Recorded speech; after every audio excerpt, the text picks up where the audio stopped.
Umar bin Abdul Aziz rahmatullahi alaih suatu ketika ikut mengantar jenazah. Setelah sampai di pekuburan, ia memisahkan diri dari rombongan, lalu duduk memikirkan sesuatu.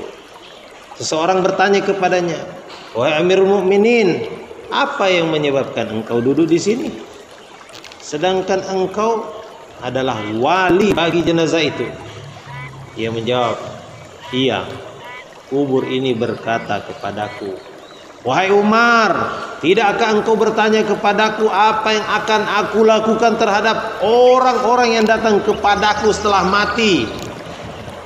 Maka aku bertanya kepadanya, 'Wahai kubur, beritahukanlah kepadaku apa yang kamu lakukan pada orang-orang yang mati.'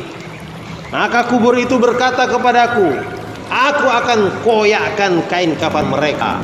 Aku akan hancurkan tubuh mereka hingga berkeping-keping. Aku akan hisap darah mereka. Aku akan makan daging mereka. Maukah aku beritahu apa yang aku lakukan terhadap tulang-tulang persendian mereka? Aku memisahkan tangan mereka dari bahunya. Aku memisahkan tangan mereka dari lengannya, punggung mereka dari tubuhnya, paha mereka dari pinggangnya, lutut mereka dari pahanya, betis mereka dari lututnya, telapak kaki mereka dari betisnya." Setelah itu Umar bin Abdul Aziz menangis lalu berkata, "Kehidupan dunia begitu singkat, tipu dayanya terlalu kuat. Yang hebat di dunia, hina di akhirat. Yang kaya di dunia, fakir di akhirat. Pemuda dunia cepat menjadi tua. Yang hidup di dunia sebentar lagi akan mati. Jangan biarkan dunia menipu dan menarik perhatianmu, padahal kamu selalu melihat betapa cepat dunia berpaling dari orang-orang yang mencintainya. Hanya orang bodoh yang mudah terperangkap dan terpedaya oleh dunia. Di manakah pecinta-pecintanya yang telah membangun kota-kota besar, mengalirkan sungai-sungai yang panjang, memiliki kebun sawit yang luas, kebun karet yang luas? Allah.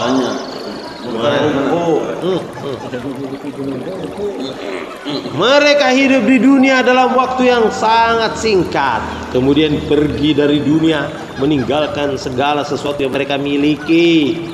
Ketika hidup di dunia, mereka menikmati kesehatan yang sempurna serta kekuatan jasmani yang telah memperdayakan mereka, sehingga mereka hidup dengan mengikuti hawa nafsu dan melakukan dosa.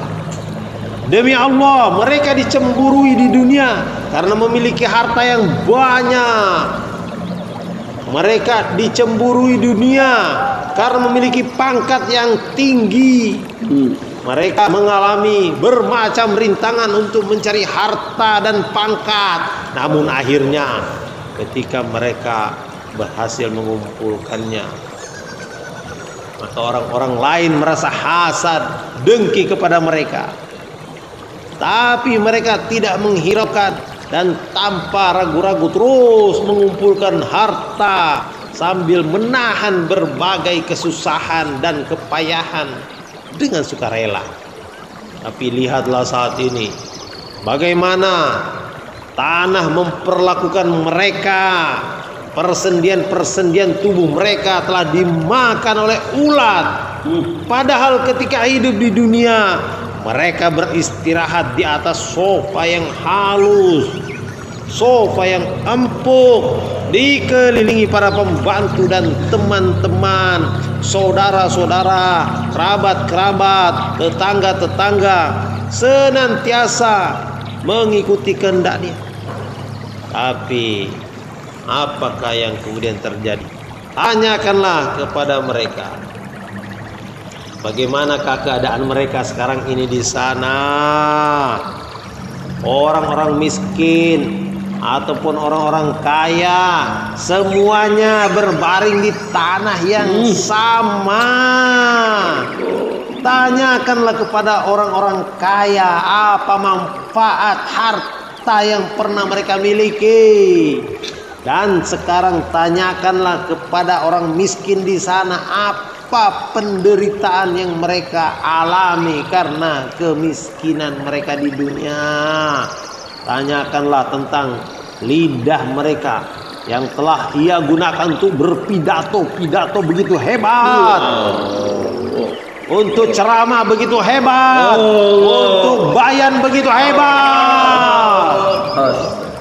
Tentang mata mereka yang digunakan untuk memandang ke segala arah. Tanyakan tentang keadaan kulit mereka yang dahulu begitu halus dan lembut. Wajah-wajah mereka yang begitu cantik. Apa yang sedang dilakukan oleh ulat-ulat sekarang dalam kuburnya. Warna mereka sekarang sudah berubah menjadi hitam. Dagingnya sudah habis. Wajah mereka sudah begitu mengerikan, ditutup dengan tanah. Anggota tubuh mereka sudah saling terpisah. Persendian-persendiannya telah putus. Wahai saudara, di mana pembantu-pembantu mereka sekarang yang senantiasa dahulu menyahut, "Iya Pak, iya Tuan, saya datang Tuan." Di mana kemah-kemah dan kamar-kamar mereka yang digunakan untuk beristirahat? Di mana harta benda dan kekayaan mereka yang mereka simpan dengan baik-baik? Pembantu-pembantu itu tidak bisa memberi bekal apa-apa untuk makanan dalam kubur sekarang. Di dalam kubur tidak ada lagi dihamparkan alas tidur, tidak disediakan bantal, tidak dibaringkan di atas kasur yang empuk, baringnya di atas tanah saja. Tidak juga ada hiasan taman-taman bunga dan buah-buahan. Alangkah sedihnya ia ditinggalkan seorang diri dalam keadaan gelap gulita. Kini siang dan malam itu sama saja baginya. Ia tidak lagi bisa berjumpa dengan teman-temannya, tidak dapat menjumpai siapapun. Berapa banyak orang-orang yang senantiasa hidupnya di dunia mempunyai tubuh yang tegap dan indah, lelaki yang tampan, perempuan yang jelita.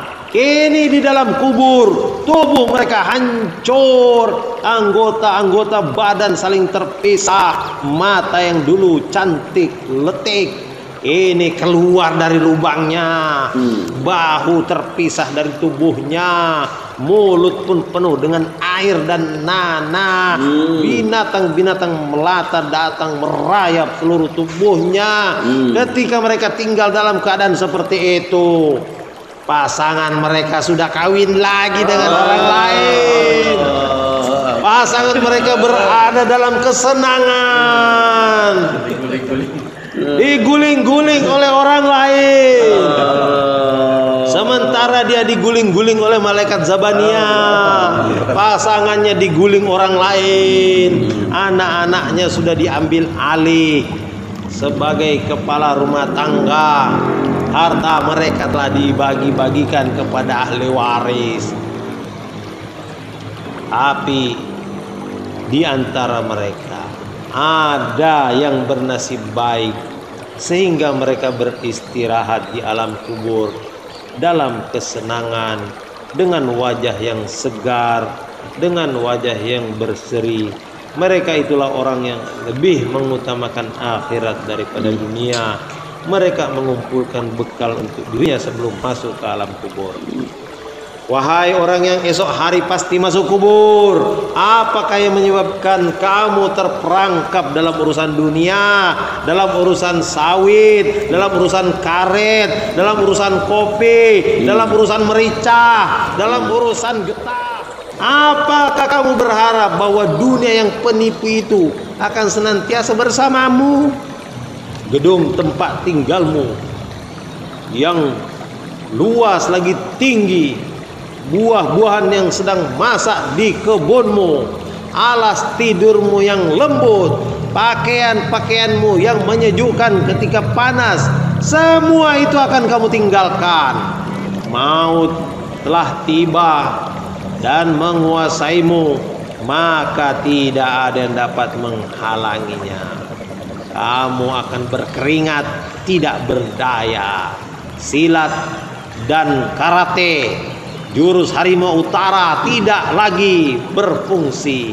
Alangkah menyesalnya orang-orang yang hari ini telah menutupkan mata saudaranya yang sudah mati, menutupkan mata ayahnya, menutupkan mata anaknya yang sedang memandikan salah seorang dari kerabatnya, mengkafani seseorang yang sedang pergi ke tanah pekuburan, menghantarkan jenazah. Ingat, satu hari nanti semua itu akan terjadi pada dirimu juga.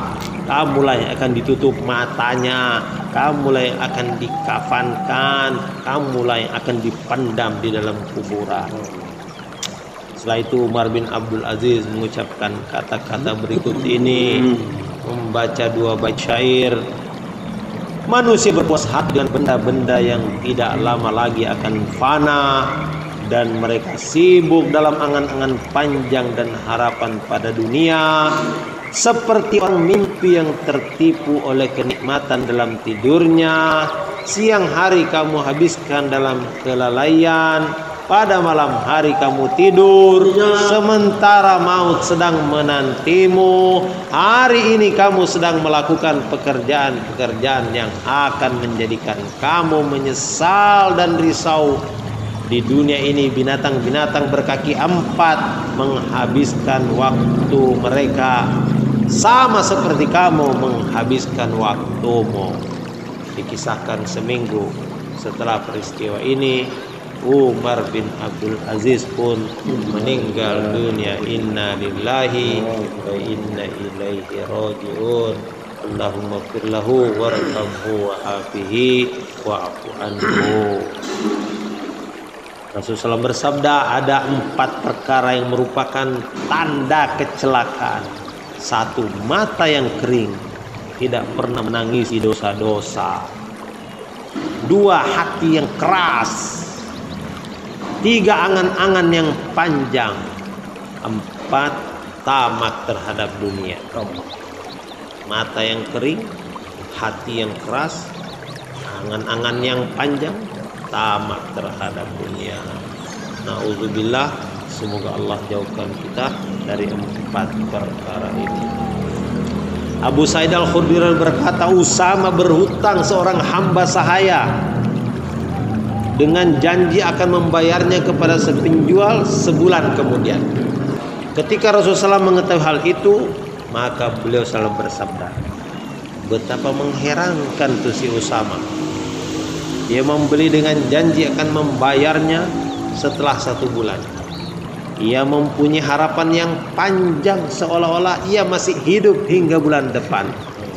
Demi zat yang nyawaku berada dalam genggamannya, aku tidak yakin mengenai umurku walau sekejap mata. Ketika aku mengangkat cangkir untuk minum, aku tidak yakin aku memiliki kesempatan hidup untuk meletakkan cangkir itu kembali. Ketika aku makan 1 suap, aku tidak yakin aku memiliki kesempatan untuk menelannya. Demi zat yang nyawaku berada dalam genggamannya, perkara-perkara yang telah dijanjikan kepadamu, yakni mati, kiamat, hisab, dan lain-lain pasti akan terjadi. Kamu tidak dapat menghalangi apa yang dikehendaki oleh Allah.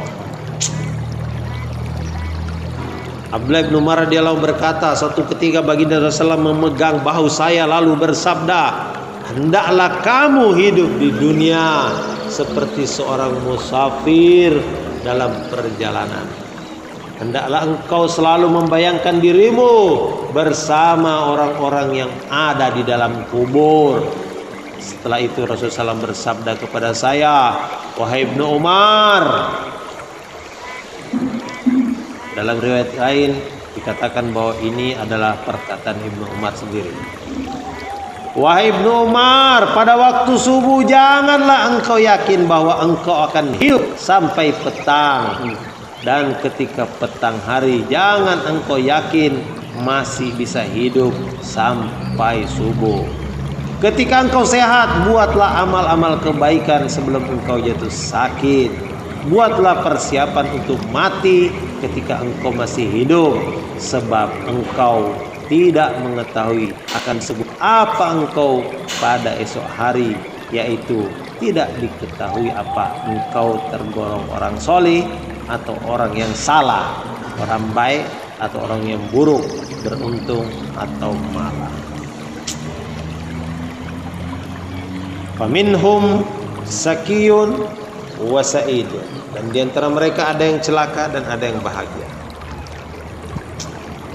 Demikianlah hadirin taklim kita pada sore hari ini. Semoga Allah Subhanahu wa taala berikan kepada kita kepahaman atas apa-apa yang telah kita dengar dan diberikan kekuatan untuk mengamalkan, yakni setiap saat ingat mati dan kita niat mati husnul khotimah dan mengajak orang-orang lain sama-sama mati husnul khotimah. Caranya gimana?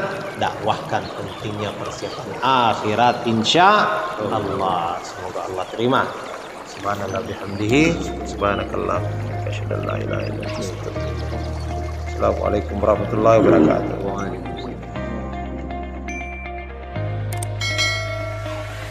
Cambiabei.